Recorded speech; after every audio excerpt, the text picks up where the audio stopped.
Friends, আজ আমি একটা ইউনিক জিনিস বানাচ্ছি। অ্যাকচুয়ালি হঠাৎ করে মনে হলো কি করি, হ্যাঁ, খুব পিৎজা খেতে ইচ্ছে করছে, তা ভাবলাম হোমমেড পিৎজাই বানিয়ে ফেলি একটু ইউনিক স্টাইলে।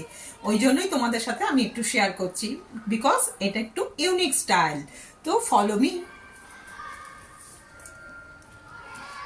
আচ্ছা, এর জন্য দেখো আজকে আমি করছি, তোমরা দেখো। ব্রেড নিয়ে নিলাম, ব্রেডগুলো ঘরে ছিল, ভাবলাম কি করি, ব্রেডটাকে কাজে লাগিয়ে দিচ্ছি।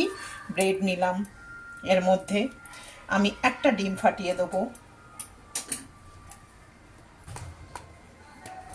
তো আমি ডিম দিয়ে দিয়েছি, এবার আমি একটু দেব এর মধ্যে দুধ।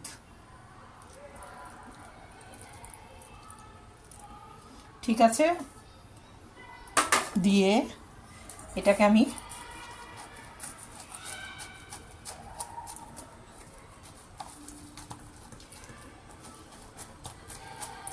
মেখে রাখবো। এর মধ্যে একটু নুনও দেবো। ঠিক আছে, এটাকে আমি এবারে সাইডে রেখে দেবো, 2 মিনিটের জন্য রেখে দেবো।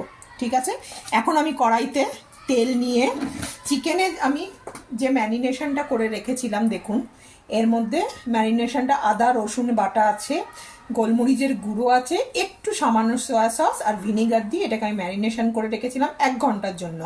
চিকেনটা হচ্ছে পুরো টোটালি বোনলেস চিকেন। ঠিক আছে, একদম টোটালি বোনলেস। এটাকে আমি এখন কড়াইতে ফ্রাই করব। ক্যাপসিকাম আর পেঁয়াজও কেটে রেখেছি, হ্যাঁ, কিউব কিউব করে। এটাকেও আমি একসাথে সব কিছু এবার আমি ফ্রাই করব। এই যে আমি এখন সব একসাথে কড়াইতে ফ্রাই করে নেব।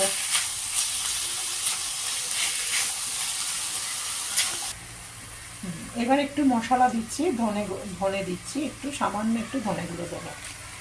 দেখুন আমার চিকেনটা, এই যে চিকেন পেঁয়াজ আর ক্যাপসিকামটা আমার ফ্রাই হয়ে গেছে, এটা রেখে দিচ্ছি। মিক্সারটা আমি মাইক্রো ওভেনে বেক করে নিয়েছি। ঠিক আছে, দেখুন কত সুন্দর বেক হয়েছে। এইবারে এর মধ্যে আমি একটু গোলমরিচ দিয়ে দেবো, মানে ব্ল্যাক পেপারের এটা পাউডারটা একটু দিলাম, চিজ দিয়ে দিচ্ছি এর মধ্যে।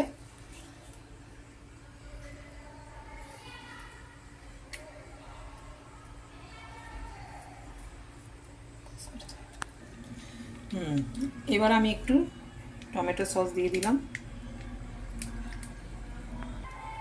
এবার এটাকে একটুখানি মেখে আমি স্প্রেড করে দিলাম।